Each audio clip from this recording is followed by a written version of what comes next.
مصر کے اندر حضرت موسیٰ علیہ السلام نے ایک کبتی کو تھپڑ مار دیا تھا۔ قرآن مجید کے دامن میں یہ واقعہ موجود ہے۔ تو آپ کی جلالت اور آپ کے زور کی تاب نہ لاتے ہوئے وہ وہیں ڈھیر ہو گیا اور اس کی موت واقع ہو گئی۔ تو مصر کے حالات کشیدہ ہو گئے اور حضرت موسیٰ علیہ السلام کو مصر چھوڑنا پڑا۔ تو وہ شہر مدین کی جانب جا رہے تھے کہ راستے کے اندر ایک کنواں تھا، وہاں کچھ لوگ اپنے جانوروں کو پانی پلا رہے تھے۔ تو حضرت موسیٰ نے دیکھا کہ دو پردہ دار خواتین ہیں، وہ اپنے جانوروں کو ایک سمت لیے کھڑی ہیں۔ سمجھ گئے کہ مردوں کے ہجوم میں آنا نہیں چاہ رہی، ان کا حیا مانع ہے۔ تو آگے بڑھے اور ان کے جانور ہانکے اور ان کو سیراب کیا اور پھر ان کی جانب ہانک دیے۔ وہ واپس گئیں اور اپنے والد بزرگوار سے کہا کہ ایک سال نوجوان جس کی آنکھوں میں شرم و حیا تھا، اس نے ہمارے ساتھ یہ مہربانی کی۔ تو ان کے والد گرامی نے کہا کہ جاؤ اس کو بلا کے لاؤ۔ قرآن مجید میں اس کا ذکر کیا گیا۔ فجاءتہ احداہما تمشی علی استحیاء، ان میں سے ایک خاتون حیا میں سمٹی ہوئی حاضر ہوئی۔ اس نے کہا کہ ہمارے والد گرامی آپ کو بلاتے ہیں، آپ نے ہمارے ساتھ جو مہربانی کی ہے اس کا وہ اجر دینا چاہتے ہیں۔ تو حضرت موسیٰ علیہ السلام ان کے ساتھ چلے گئے، اور جب گئے تو یہ گھر تھا حضرت شعیب علیہ السلام کا، اور یہ صاحبزادیاں حضرت شعیب علیہ السلام کی تھیں۔ تو اس خاتون کا شرم و حیا کے ماحول میں حضرت موسیٰ علیہ السلام کو یہ کہنا اور چل کے اس انداز سے آنا، قرآن نے اس کی حکایت بیان کی ہے۔ تو خدا کو پسند ہے کوئی خاتون حیا کے ماحول میں آئے تو اللہ اس کی آمد کو اور اس کے آنے کو قرآن کا عنوان بنا دیتا ہے اور قرآن کی حکایت بنا دیتا ہے کہ جو خاتون حیا کے جوہر کی مالکہ ہو وہ اللہ کو کتنی اچھی لگتی ہے۔ اللہ اکبر۔ حضرت نبی اکرم صلی اللہ علیہ وآلہ وسلم کا فرمان حیا کے حوالے سے، الحیاء من الایمان، حیا ایمان سے ہے۔ تو جتنے بھی ایماندار لوگ ہیں وہ پھر حیا کے جوہر سے مزین ہوں گے، مالا مال ہوں گے۔ آپ دیکھ لیجئے سب سے بڑے ایماندار تو میرے اور آپ کے آقا و مولا ہیں، اور حضور کمواری لڑکی سے زیادہ حیادار تھے۔ باقی حضور کے اصحاب دیکھ لیجئے، ان کا حیا، اور حضور کی ازواج مطہرات کا حیا دیکھیے۔ ام المومنین حضرت عائشہ رضی اللہ تعالی عنہا فرماتی ہیں کہ حضور کا جب وصال ہوا اور حضور میرے حجرے میں دفن ہوئے، تو میں جب حضور کی قبر انور پہ جاتی تو معمولی چادر اوڑھ کے چلی جاتی، اس خیال سے کہ میرے شوہر ہیں۔ پھر حضرت ابو بکر صدیق رضی اللہ تعالیٰ عنہ کا وصال ہوا تو وہ بھی ساتھ دفن ہو گئے، تو میں پھر بھی اسی حالت میں جاتی اور میں سوچتی کہ ایک میرا شوہر ہے اور دوسرا میرا والد ہے۔ کہا پھر حضرت عمر رضی اللہ تعالیٰ عنہ کا انتقال ہوا اور وہ بھی ساتھ مدفون ہوئے۔ تو حضرت ام المومنین فرماتی ہیں کہ اب جب میں جاتی تو میرا جانے کا انداز مختلف تھا۔ فواللہ ما دخلت الا وانا مشدودۃ علی ثیابی حیاء من عمر۔ کہا اب جب بھی میں جاتی تو خوب اوڑھنی اوڑھ کے اور چادر لے کے جاتی، مجھے عمر سے حیا آتی۔ یہ ام المومنین کا انداز زندگی ہے۔ مخدرات اسلام کو اس سے سیکھنا چاہیے۔ جو قبر میں دفن ہیں ان سے بھی یہ حیا کریں، جو مومنوں کی ماں بھی لگتی ہیں۔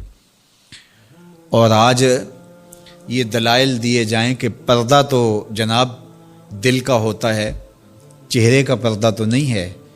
باقی کسی کو اپنی آنکھ میں شرم پیدا کرنی چاہیے۔ عورت کو کیا ضرورت ہے کہ وہ اپنے آپ کو ڈھانپ کے رکھے۔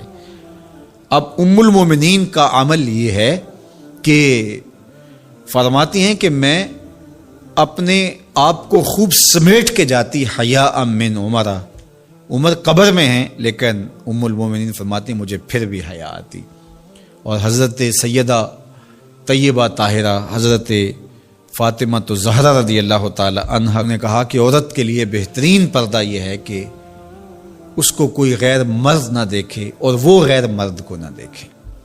تو جب یہ ہمارا دین ہمیں سکھاتا ہے اور حیا کا یہ سبق دیتا ہے، بڑوں سے حیا کرنے کی تلقین کی گئی، اللہ سے حیا کرنے کی، اس کے رسول سے حیا کرنے کی تلقین کی گئی۔ صحابہ فرماتے ہیں بعض اوقات ہم کچھ پوچھنا چاہتے ہوتے تھے اور حضور کے حیا کی وجہ سے ہم ایک عرصہ تک وہ بات نہیں پوچھ پاتے تھے۔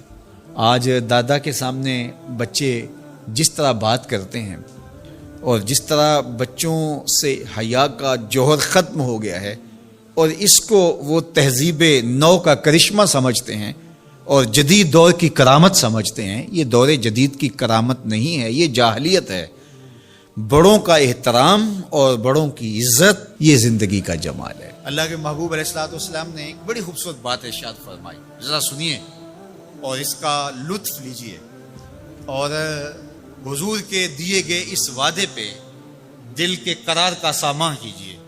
اللہ کے محبوب علیہ السلام نے ارشاد فرمایا کہ من یکفل لی اللہ یسأل الناس شیئا، جو شخص مجھے اس بات کی ضمانت دے کہ وہ اللہ کے علاوہ کبھی بھی کسی سے کوئی سوال نہیں کرے گا، جب بھی کوئی مشکل ہوئی، جب بھی تکلیف ہوئی تو وہ سوال مالک کی دہلیز پہ کرے گا، وہ مصلی بچھائے گا اور رب سے کہے گا میرا مسئلہ یہ ہے۔ جو شخص مجھے یہ ضمانت دے کہ وہ اللہ کی دہلیز پہ اپنے سوال رکھے گا، اللہ کے علاوہ کسی سے نہیں کہے گا، اللہ کے محبوب فرماتے ہیں اتکفل لہ بالجنہ، میں اس کو جنت کی ضمانت دیتا ہوں۔ اور یہ روایت حضرت ثوبان رضی اللہ تعالی عنہ سے مروی ہے۔ حضرت ثوبان نے جب حضور سے یہ فرمان سنا تو انہوں نے کہا حضور میں ضمانت دیتا ہوں، میں زندگی بھر اللہ کے علاوہ کسی سے سوال نہیں کروں گا۔ اور صحابہ نے پھر اس پہ عمل کر کے دکھایا۔ صحابی کا کوڑا گرتا ہے اور وہ بھی گھوڑے سے نیچے اتر کے خود اٹھاتا ہے، کہا جاتا ہے جناب آپ نے کہہ دیا ہوتا ہم اٹھا کے دے دیتے، کہا ہاں نہیں، ہم نے حضور سے عہد کیا تھا کہ اللہ کے علاوہ کسی سے سوال نہیں کریں گے۔ تو انہوں نے اتنا لحاظ رکھا اور اپنے وعدے کی پاسداری اس انداز سے بھی کی۔ تو یہ ہے وہ دولت جو کسی بندے کو اللہ صالح اعمال کے نتیجے میں عطا کرتا ہے۔ حضرت حسن بصری رضی اللہ تعالیٰ عنہ فرماتے ہیں کہ یہ کسی شخص کا ضعیف یقین ہے کہ جو اس کے پاس موجود ہے اس پر اس کو اعتماد ہے، اور اس کا جو حصہ اللہ کے پاس موجود ہے اس پر اس کو اعتماد نہیں ہے۔ دیکھیے ایک شخص کے پاس کچھ پیسے موجود ہوں، اس کی جیب میں ہے، اس کے لاکر میں ہے، گھر میں ہے، اور ایک وہ اس کا مال ہے جو بینک میں پڑا ہوا ہے، تو جس طرح وہ اپنے ہاتھ میں موجود پیسوں پر مطمئن ہوتا ہے، بینک میں پڑے ہوئے پیسوں پر بھی ایسے ہی مطمئن ہوتا ہے، کہتا ہے وہ بھی میرے ہی ہیں۔ تو جو شخص بینک میں پڑے ہوئے پیسوں پر تو مطمئن ہے، گھر میں موجود رقم پر تو مطمئن ہے، اس کے ہاتھ میں، اس کی جیب میں جو ہے اس پر تو مطمئن ہے، اور اس کی قسمت کا جو ابھی اللہ کے پاس ہے، اس نے ابھی اس کو دیا نہیں، اس پہ مطمئن نہیں ہے، تو حضرت حسن بصری فرماتے ہیں اس سے بڑھ کر ذوف یقین اور کیا ہوگا کہ جو اس کے پاس ہے، جس کو چرایا جا سکتا ہے، جس کو چور کھینچ سکتا ہے، جو گر سکتا ہے، جو چھینا جا سکتا ہے، اس پہ تو یقین کر رہا ہے کہ یہ میرا ہے، اور جو اس کا حصہ اللہ کے ہاں ہے اس پہ یقین نہیں کر رہا، تو کہا کہ اس سے بڑھ کر پھر اور ذوف کیا ہو سکتا ہے۔ اس لیے اپنی زندگی میں قناعت کا نور رکھنے والے ہی مطمئن زندگی گزارتے ہیں۔ ابن جوزی نے کہا تھا کہ جس شخص کی زندگی میں قناعت آ گئی اس کی زندگی مطمئن ہو گئی، اور جس شخص کی زندگی میں طمع آ گیا اس کی زندگی گھٹن کا شکار ہوگی، اذیت کا شکار ہو گئی۔ حضرت سہل بن سعد الساعدی رضی اللہ تعالی عنہ سے یہ روایت مروی ہے کہ ایک شخص حضور کی خدمت میں آیا اور اس نے حضور سے ایک عجیب سوال کیا۔ اس نے کہا حضور مجھے کوئی ایسا عمل ارشاد فرما دیجئے کہ اگر میں وہ کروں تو مجھ سے اللہ بھی پیار کرے اور اللہ کی مخلوق بھی مجھ سے پیار کرے۔ ایک عمل ایسا بتا دیجئے اگر میں وہ عمل بجا لاؤں تو اللہ مجھ سے پیار کرے اور اس کی مخلوق بھی مجھ سے پیار کرے۔ اللہ کے محبوب نے اس کو جو جواب دیا اس کا مفہوم سن لیجئے۔ آقا کریم نے فرمایا جو دنیا میں موجود ہے، میسر ہے، اس سے بے رغبت ہو جا، تیری ضرورتیں تو پوری ہوں گی، اس میں تو کوئی شک نہیں، لیکن تیری رغبت ادھر نہ رہے، زہد فی دنیا اختیار کر لے، تو تجھ سے اللہ پیار کرے گا کہ یہ بندہ دنیا میں رہ کے بھی دنیا کا نہیں میرا ہے، اور جو لوگوں کے پاس ہے ان سے بے نیاز ہو جا تو لوگ تجھ سے پیار کریں گے۔ اور اگر تو لوگوں کی جیبوں پہ نظر رکھے گا اور لوگوں کی دولت میں، ان کے مال میں تجھے رغبت ہوگی، تو فرمایا کہ پھر لوگ تجھ سے دور ہٹ جائیں گے۔ تو اللہ قناعت کا نور عطا فرماتا ہے شخص کو جو اچھے اور صالح اعمال پہ جا رہا ہے۔ زبان سے لا الہ الا اللہ پڑھ لینا ہی کافی نہیں ہے، لا الہ الا اللہ کے تقاضوں کو نبھانا بھی ضروری ہے۔ جب ہم یہ کہہ لیتے ہیں کہ ہم نے لا الہ الا اللہ محمد رسول اللہ پڑھ لیا، تو پھر اس کا مطلب یہ ہے کہ ہم دائرہ دین میں داخل ہوئے، اب ہماری اپنی خواہشات، آرزوئیں اور تمنائیں نہیں رہیں گی، دین جو ہمیں تلقین کرے گا وہی ہمارا طرز زندگی ہوگا۔ اگر کوئی شخص اللہ اور اس کے رسول کو مانتا ہے لیکن اللہ اور اس کے رسول کی نہیں مانتا، تو پھر اس نے ماننے کا حق ہی ادا نہیں کیا۔ اس لیے شریعت بیضا ہم سے اس بات کی متقاضی ہے کہ ہم اللہ اور اس کے رسول کی ہر بات کو مانیں، اور جو ان کی طرف سے ہمیں نظم زندگی اختیار کرنے کی تلقین کی گئی ہے وہ ہم اختیار کریں۔ آج SOPs کا تذکرہ ہے۔ مختلف شعبہ حیات میں جب آپ کسی بھی دائرے میں داخل ہوتے ہیں تو وہاں کے ضوابط کو، وہاں کے قوانین کو فالو کرنا آپ کے اوپر لازم ہوتا ہے۔ آپ شہری ہیں پاکستان کے، لیکن آپ کو کسی ملک میں سفر کرنا ہوتا ہے، تو جتنی دیر تک آپ وہاں رہتے ہیں تو آپ کو قوانین ان کے فالو کرنے ہوتے ہیں، ان کے ضوابط کے مطابق آپ کو وقت گزارنا ہوتا ہے۔ تو یہ بات اچھی طرح سے ذہن میں رکھیے گا کہ اسلام صرف اعتقادات کا نام ہی نہیں ہے، بلکہ یہ ہماری مکمل معاشرتی زندگی، ہماری مکمل اقتصادی زندگی، ہماری اخلاقی اقدار، ہماری تقویم، ہمارے رسوم و رواج، طرز معاشرت، ایک ایک چیز میں اسلام کامل، اکمل اور مکمل رہنمائی دیتا ہے۔ تو جب ہم ایمان کی دولت سے مالا مال ہو گئے تو پھر اسلام کے دیے ہوئے ضابطے کو ہمیں حرف بحرف پورا کرنا پڑے گا۔ تو جو شخص اسلام کے دیے گئے اصول و ضوابط کے مطابق زندگی گزارتا ہے اور صالح اعمال اس کی زندگی کا شعار بن جاتا ہے، تو پھر اللہ اس کو صلہ کیا دیتا ہے؟ ایک تو آخرت کا اجر ہے جو اس کو عطا کیا جائے گا، وہ تو ہے ہی ہے، لیکن اس دنیا کی زندگی میں بھی اللہ جل شانہ اس کو جزا کی صورت میں صالح، پاکیزہ، ستھری، مطمئن زندگی عطا کرتا ہے۔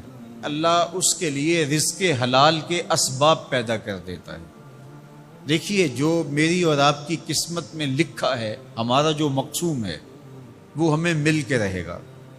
جب بچہ شکم مادر میں 120 دن کا ہوتا ہے، صحیح حدیث میں آتا ہے کہ اس کا رزق بھی لکھ دیا جاتا ہے، اس کی عمر بھی لکھ دی جاتی ہے، اس کا شقی و سعید ہونا بھی لکھ دیا جاتا ہے۔ یہ لکھ دیا گیا ہے، قلم اٹھا لیا گیا، سیاہی خشک ہو گئی، میرا اور آپ کا لکھا ہوا مقدور ہے، مقسوم ہے، وہ ہمیں ہر صورت میں مل کے رہے گا۔ لیکن یہ ہمارا اختیار ہے کہ ہم اس لکھے ہوئے کو، اس مقسوم کو حاصل کیسے کرتے ہیں، بذریعہ حلال حاصل کرتے ہیں یا بذریعہ حرام حاصل کرتے ہیں، تو یہ انسان پہ چھوڑا گیا ہے۔ لیکن جو شخص اچھے اعمال کے ذریعے سے اپنے رب کی رضا جوئی میں لگا رہتا ہے، تو اللہ اس کے مقسوم کو اس تک حلال ذرائع سے پہنچاتا ہے، اس کو اس کی توفیق نصیب کر دیتا ہے کہ وہ حرام کی طرف نظر بھی اٹھا کر نہیں دیکھتا اور وہ حلال رزق اختیار کرتا ہے۔ تو جو اچھے اعمال کرنے لگتا ہے، اللہ اس کے لیے ایسے راہ کشادہ کر دیتا ہے کہ اس کو نیکی کی توفیق دیتا ہے اور گناہوں سے اس کو محفوظ رکھتا ہے، اس کے لیے اسباب مہیا کر دیتا ہے۔ اللہ کے محبوب علیہ السلام نے ارشاد فرمایا، اذا اراد اللہ بعبد خیرا اصلہ، جب اللہ کسی شخص کی بھلائی کا ارادہ کرتا ہے تو اس کو شہد کی طرح میٹھا اور مرغوب بنا دیتا ہے۔ صحابہ نے پوچھا، یا رسول اللہ صلی اللہ علیہ وسلم وکیف اصلہ، اللہ اس کو کس طرح میٹھا کر دیتا ہے، کس طرح مرغوب بنا دیتا ہے؟ تو اللہ کے محبوب علیہ السلام نے ارشاد فرمایا کہ اللہ مرنے سے قبل اس کو اچھے اعمال کی توفیق نوازتا ہے، اور پھر فرمایا فَيَقْبِضُهُ عَلَيْهِ، اور وہ نیکیاں کرنے لگ جاتا ہے کہ اللہ اس کی روح قبض کرتا ہے۔ تو جو نیک اعمال کرتا ہے اللہ اس کے لیے پھر آسانیاں مزید پیدا کر دیتا ہے۔ تو یہ صلہ ہے صالح اعمال بجا لانے کا۔ آقا کریم بیٹھے تھے کہ ایک شخص آیا، صحابہ فرماتے ہیں آثار سفر اس کے بدن سے حویدہ نہیں تھے، سفید لباس پہنا تھا، سیاہ اس کے بال تھے، اور وہ مدینے کا رہنے والا نہیں تھا لیکن مسافر لگتا نہیں تھا، اور حضور کے سامنے وہ دو زانو ہو کے بیٹھ جاتا ہے اور حضور سے مختلف سوال کرتا ہے، اور جب آقا کریم اس کو جواب دیتے ہیں تو وہ کہتا ہاں بالکل آپ نے سچ کہا۔ تو ہمیں حیرت ہوتی ہے کہ یہ بندہ خود ہی سوال کرتا ہے تو خود ہی تصدیق کرتا ہے۔ خیر جب وہ چلا گیا تو حضور نے کہا، عمر جانتے ہو یہ شخص کون تھا؟ تو کہا حضور اللہ اس کے رسول جانتے۔ تو آقا کریم نے فرمایا کہ یہ جبریل تھا جو تمہیں تمہارا دین سکھانے آیا۔ تو جبریل نے جو ہمیں دین سکھایا، جو سوال کیا، ان میں سے ایک سوال جبریل نے یہ کیا، مل احسان، حضور احسان کیا ہے؟ حضور نے ارشاد فرمایا کہ احسان یہ ہے ان تعبد اللہ کأنک تراہ، احسان یہ ہے کہ اللہ کی عبادت اس طرح کرے کہ گویا تو اسے دیکھ رہا ہے، اس انداز سے اللہ کی عبادت کرے۔ فَإِن لَمْ تَكُنْ تَرَاهُ فَإِنَّهُ يَرَاكَ، اور اگر یہ کیفیت تیری پیدا نہیں ہوتی کہ تو اس کو گویا دیکھ رہا ہے تو اس کیفیت میں ڈوب جا کہ وہ تجھے دیکھ رہا ہے۔ اللہ اکبر۔ حضرت عقبہ بن عامر رضی اللہ تعالیٰ عنہ فرماتے ہیں میں حضور کی خدمت میں حاضر ہوا، حضور نے یہ بات ارشاد فرمائی، سل من قطعک وآت من حرمک واعف عمن ظلمک، تین باتیں فرمائی۔ جو تجھ سے تعلق توڑے تو اس سے تعلق جوڑ، جو تجھے محروم رکھے تو اس کو عطا کر، اس کی جھولیاں بھر دے، جو تیرے اوپر ظلم کرے تو اس کو معاف کر دے۔ تو حضور نے یہاں صلہ رحمی کا حکم دیا۔ حضرت عبداللہ بن سلام رضی اللہ تعالیٰ عنہ فرماتے ہیں کہ میرے حضور نے فرمایا، یا ایھا الناس، اے لوگو، افشوا السلام، سلام عام کرو، اس سے محبت بڑھتی ہے، پیار بڑھتا ہے۔ دوسری بات، وَأَطْعِمُوا الطَّعَامَ، لوگوں کو کھانا کھلاؤ، ضرورت مندوں کو کھانا کھلاؤ۔ حضرت سیدنا شیخ عبد القادر علیہ رحمہ و رضوان آپ فرماتے ہیں کہ آدھا فقر، غریبوں کو، مسکینوں کو، بھوکوں کو کھانا کھلانا اور ننگوں کو لباس پہنانا، باقی سارا آدھا فقر ہے۔ لوگوں نے سمجھا کہ دربار اونچا ہو تو فقیر بڑا ہوتا ہے، گدڑیاں پہننے سے فقیری ہوتی ہے۔ آدھا فقر، آدھا فقر، بھوکوں کو کھانا کھلانا اور ننگوں کو لباس پہنانا۔ فقیروں کے لنگر اس لیے کبھی بند نہیں ہوئے۔ بلے شاہ بولے، اٹ کھڑکے دکڑ وجے تتا ہوئے چلہ، آن فقیر کھا کھا جاون راضی ہوئے بلا۔ فقیر اس میں خوش ہوتے ہیں۔ یہ فقیروں کا نظام حضور کی احادیث کا خلاصہ ہے۔ کہا کہ افشوا السلام، سلام کو عام کرو، وَأَطْعِمُوا الطَّعَامَ، اور لوگوں کو کھانا کھلاؤ، وَصِلُوا الْأَرْحَامَ، اور رشتہ داروں کے ساتھ سلوک اچھا کرو، صلہ رحمی کرو، اور چوتھی بات، وَصَلُّوا بِاللَّيْلِ وَالنَّامُ النِّيَامُ، لوگ سوئے ہوئے ہوں تم مصلی بچھا لو، لوگ رات کو سو رہے ہوں اور تم اٹھ کے مصلی بچھا، تہجد پڑھو۔ اللہ اکبر۔ اس وقت اللہ کی اتنی رحمتیں بندے پہ برستی ہیں، اگر بندے کو پتہ چل جائے تو سجدے سے ساری نہ اٹھائے۔ تدخل الجنت بسلام، تم سلامتی کے ساتھ جنت میں داخل ہو جاؤ گے۔ چار کام کر لو، جنت تمہارے نام ہوئی۔ کیا؟ سلام عام کرو۔ یہ کوئی اوکھا کام ہے؟ مول لگتا ہے، کوئی بل آتا ہے؟ دوسری بات، وَأَطْعِمُوا الطَّعَامَ، لوگوں کو کھانا کھلاؤ جتنی تمہاری گنجائش ہے۔ میرے حضور نے فرمایا تھوڑا سا پانی زیادہ ڈال لیا کرو اور شوربے کی پیالی ہمسایوں کے گھر بھیج دیا کرو۔ اپنا کھانا تو پکاتے ہی ہو، تھوڑا سا زیادہ پکا لیا کرو، ایک آدمی کا روز زیادہ پکا لیا کرو، اگر زیادہ گنجائش ہے تو زیادہ پکا لیا کرو۔ تیسری بات، وَصِلُوا الْأَرْحَامَ، صلہ رحمی کرو، رشتہ داروں کے ساتھ سلوک اچھا کرو۔ ہم کہتے ہیں کوئی اینٹ مارے گا تو ہم جواب میں پتھر دیں گے، کوئی 1 قدم پیچھے ہٹے گا ہم 10 قدم پیچھے ہٹیں گے۔ میرے حضور نے فرمایا نہیں، 10 قدم پیچھے نہیں ہٹنا، وہ جتنا مرضی پیچھے ہٹے تم آگے بڑھو۔ اللہ اکبر۔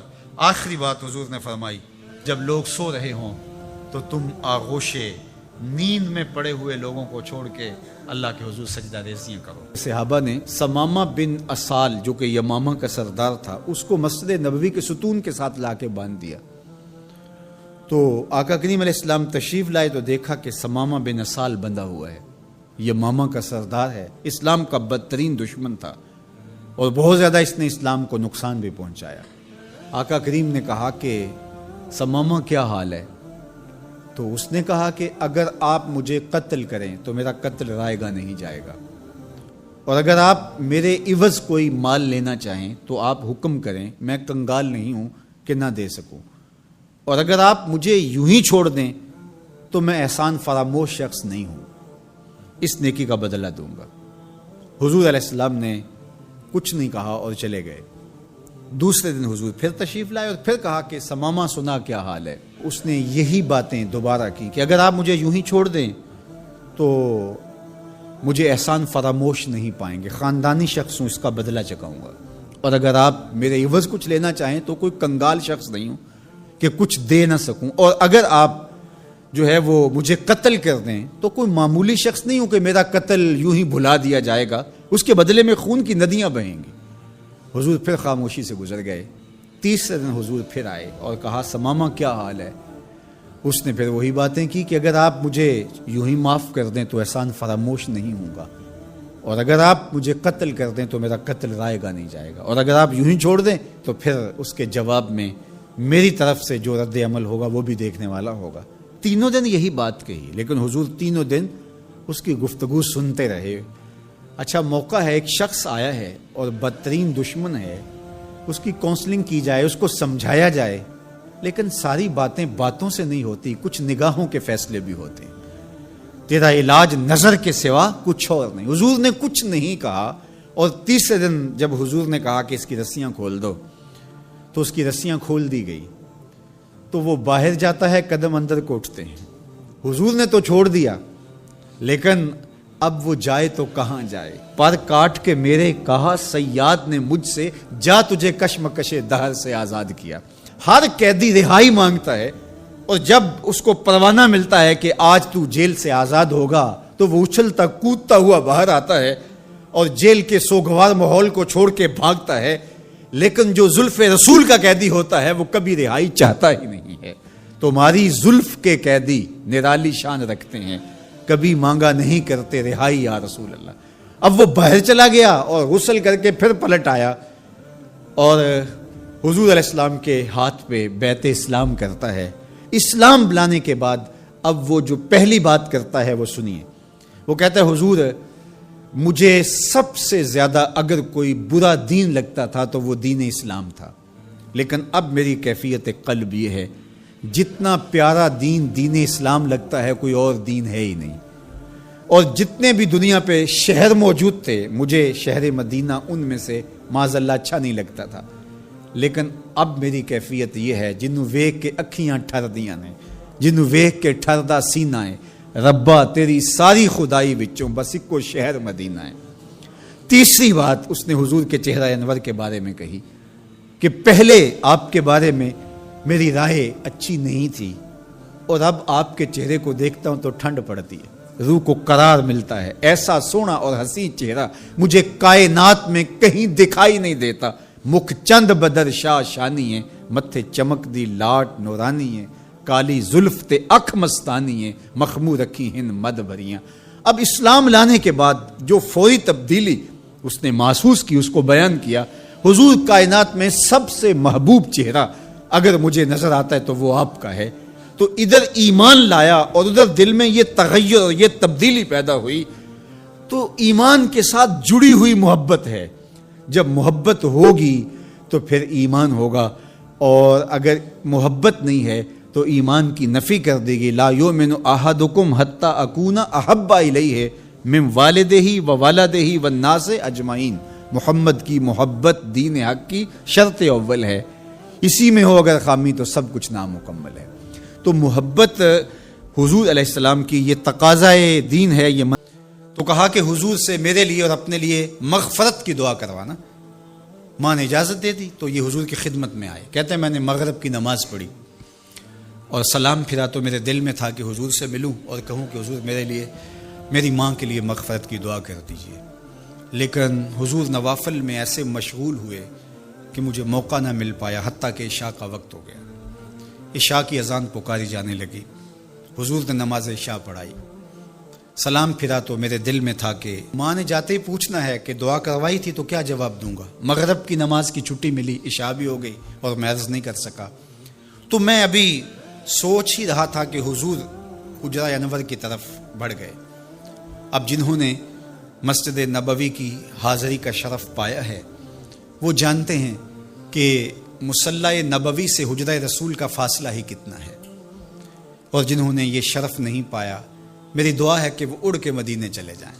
سچی بات ہے، جس نے وہ شہر نہیں دیکھا اس نے کچھ بھی نہیں دیکھا. جنوں ویک کے اکھیاں ٹھر دیاں نے، جنوں ویک کے ٹھر دا سینہ ہے، ربا تیری ساری خدائی وچوں بس اکو شہر مدینہ ہے. آج اس وقت پوری دنیا کے اوپر جو وبا پھیلی ہے اس کی وجہ سے جہاں اور بہت ساری چیزیں ہمارے لیے اذیت اور دکھ کا ذریعہ ہیں، وہاں ایک بہت بڑا دکھ ہے کہ مسجد نبوی کے دروازے بھی بند ہیں. تو یہ دن تھے کہ حرم کی رونقیں دیکھنے والی ہوتی، مواج انور کے سامنے درودوں کی بہار ہوتی، مدینے میں بیٹھ کے حضور کے روضے کے سامنے حضور علیہ الصلاۃ والسلام کے شہر کی پکی ہوئی کھجوروں سے افطاری کرنے کا اپنا ہی لطف ہوتا. آج مدینے کے لوگ بھی ترس رہے ہیں.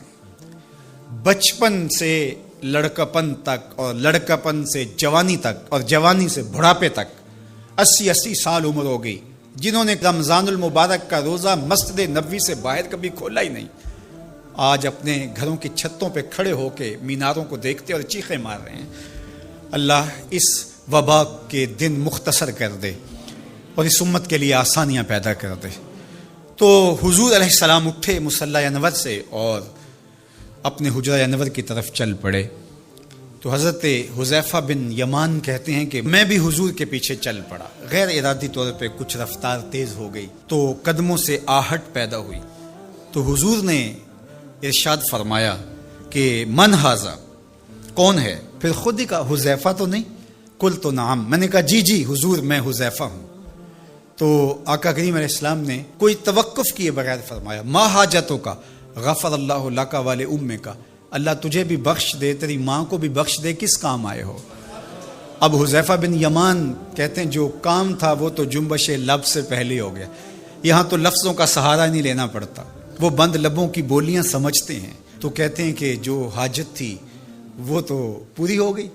یہی تو کہنا تھا کہ حضور میرے لیے اور میری ماں کے لیے مغفرت کی دعا کیجیے. پھر حضور نے ارشاد فرمایا قال ان ھذا ملک لم ينزل الارض قط قبل هذه اللیلہ، اے حذیفہ یہ فرشتہ ہے جو اس رات سے پہلے زمین پر کبھی نہیں آیا، یہ پہلی مرتبہ آیا ہے. استاذن ربہ ان یسلم علی، اس نے رب سے اجازت مانگی تھی، مالک تیرے محبوب کو سلام نہ کر رہا ہوں، مجھے سلام کرنے آیا ہے. لیکن ساتھ ساتھ مالک نے کہا کہ جا رہے ہو میرے محبوب کے پاس سلامی پیش کرنے کے لیے تو ایک تحفہ بھی لیتے جاؤ، تو وہ بھی مجھے دینے آیا ہے. تو وہ تحفہ کیا ہے سنو، بے انا فاطمہ تا سیدۃ نساء اہل الجنہ، مجھے خوشخبری دینے آیا ہے کہ آپ کی بیٹی فاطمہ جنتی عورتوں کی سردار ہے.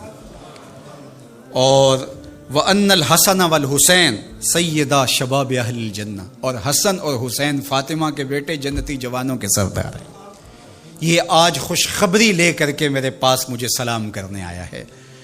تو یہ ملکہ جنت ہیں، خاتون جنت ہیں، سیدہ نساء اہل جنت ہیں. کہتے ہیں کہ جب حضور علیہ الصلاۃ والسلام کو سیدہ فاطمہ الزہرا رضی اللہ تعالی عنہا کوئی بات کرتی تھی تو حضور ان کی بات کو نہیں ٹالتے تھے، ان کی بات مان لیتے تھے.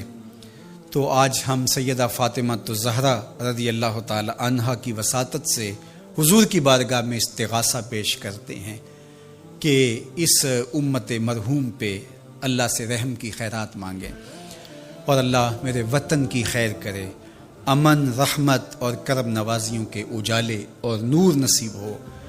میری قوم کی بیٹیوں کو اسوائے فاطمہ کے اجالے عطا کہ ہو۔ اے تن رب دا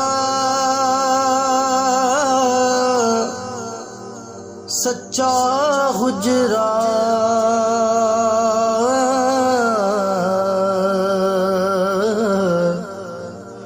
تے کھڑیا باغ